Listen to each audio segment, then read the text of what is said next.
The past does not only draw us back to the past. There are certain memories of the past that have strong steel springs, and when we who live in the present touch them, they are suddenly stretched taut, and then they propel us into the future. Yukio Mishima, The Temple of the Golden Pavilion, 1956.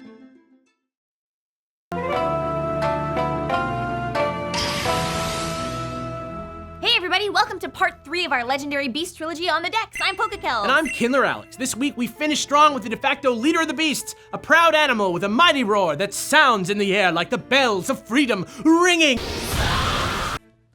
Whoa. Yeah, all right, Suicune. That was too much, Suicune. Cool it.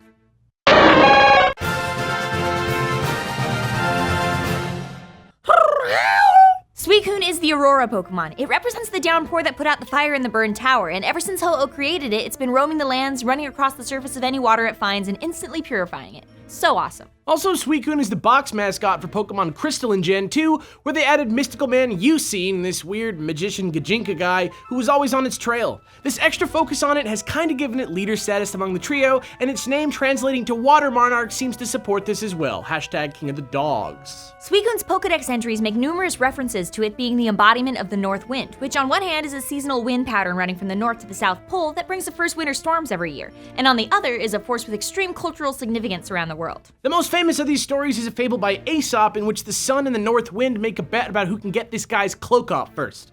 The wind tries to blow it off and fails, but then the sun just cheats and makes it really hot, so the guy does it himself.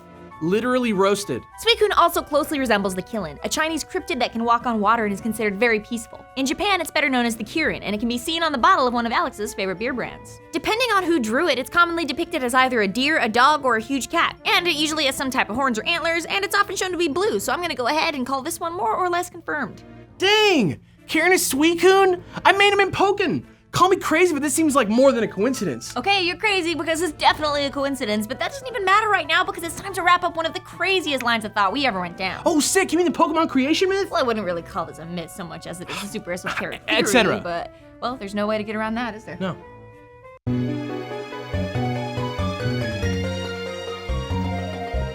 So last time we kind of left this in a weird place where we were starting to describe Game Freak as the actual gods of the Pokemon world, and on one level, that's pretty undeniable. Yeah, I mean, they did technically create everything, and all kinds of weird things, like the fact that Raikou, Suicune, and Entei have the same initials as Ruby, Sapphire, and Emerald, and their battle theme is hidden in the code of that game, seems to imply the connection between in-world mythology and real-world events. But then again, that's kind of true for all games, so we wanted to dig deeper and find something real meaty, and eventually we did. It all started when we saw this artwork purportedly drawn by Muneo Saito, the female Pokemon designer credited with the Beast creation. It seems to show Raikou and Suicune as one Pokemon, and we wanted to know why. That original goal kind of got away from us, but once we started researching the origin of the Beast a little more, a much larger story came to light, and whether it's truly connected or not, it was interesting enough that we had to share it with you here. A nugget of info that we had thus far missed was that the Bell Tower and the Burn Tower have counterparts in real-world Kyoto.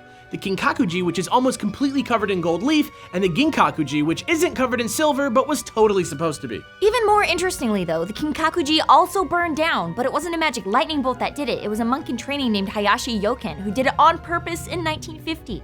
Some say he was jealous of the temple's beauty, others say it was because he was mentally ill and couldn't handle the leadership of the chief priest. But either way, the act was a national tragedy and was widely remembered to this day. And though they didn't burn in the fire, this fire too took 3 lives.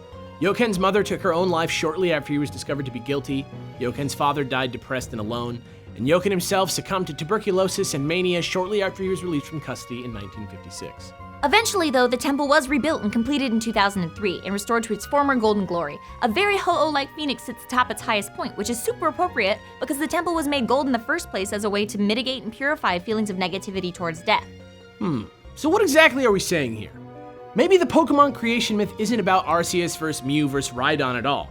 Maybe instead, it's about Pokemon being there whenever we need them, to protect us and heal us and help us grow, so that just like in this case, the tragedies we experience in the past can inform us about the future.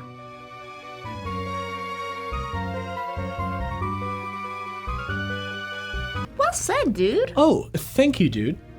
Hey, Hey. wanna do some battle strategy now for the people? Oh yeah, let's do it. Sweet, Pokemon! Suicune works super well on VGC teams because it gives the opponents too much stuff to deal with at once. Simple as that.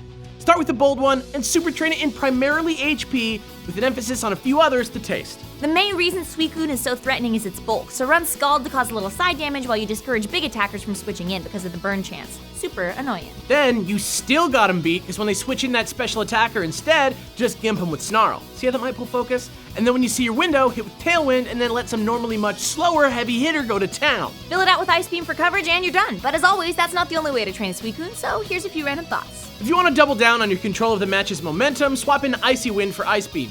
It's a great way to help your more offensively focused teammates gain the advantage. Swap Snarl for Calm Mind if you want to turn up the heat on an opponent a little. Scald and Ice Beam are a lot more distracting when it's doing significant damage every time. And finally, it's no surprise that Protect is a good choice as well. In VGC, this pretty much applies to every Pokemon, but still, it bears repeating. It can be the difference between a win and a loss. Use it a lot. And that's it, Suicune, the end of the trilogy. Thanks for coming along for the ride, and leave your suggestions for who you want to see next in the comments below. For more episodes about legendary Pokemon, click here. Or if you're more into Pokemon from the Johto region, click here instead. And yo, don't forget to subscribe or whatever. Thanks for watching. I'm Kindler Alex. And I'm PokeKellz. Tune in next week for another classified episode of The Dex.